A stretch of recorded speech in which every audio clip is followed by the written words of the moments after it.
Good day everyone, welcome to my YouTube channel, Victor the Analyst. So today we're going to talk about how to design shapes in Power BI.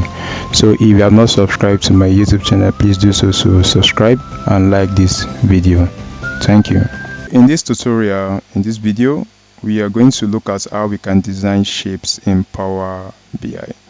So to bring out your shape, you need to go to Insert. So from Insert, you have this icon here. Click on the drop down. You have several shapes.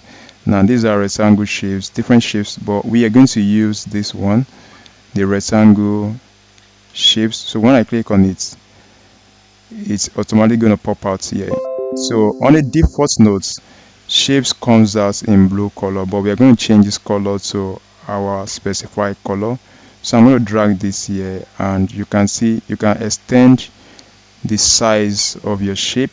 So where am I going to click? I'm going to click at this edge, this tip edge.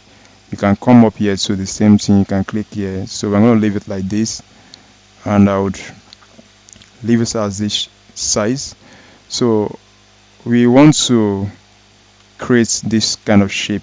So I want this color, so I'm going to bring up this color. So I'll do Windows Shift and C using my color picker. So I'll click on this and copy this color code, then back to this, and I want to change this blue color to green. So I'll go, let me just close here, and I'll go to my format shape. So you make sure this shape is actually selected. So once it's selected, you have the options to change it here. So we have shape, we have rotation, we have style. So I'm going to go to the style, and I'll go to the color. I'll go to color drop down, and I'll say more colors. Then I'll just do Ctrl V to paste that color code, which is done. Now we have borders. If you can check it, there's a border here. I'll off the border. I don't want the border, so I can close the style.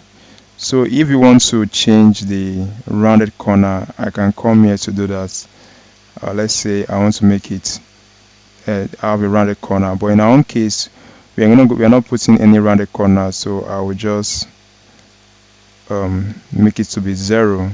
So rectangle, okay, then I will just close this. So that's how you can design your style. You can play around this to see what you can do with this. So thank you very much.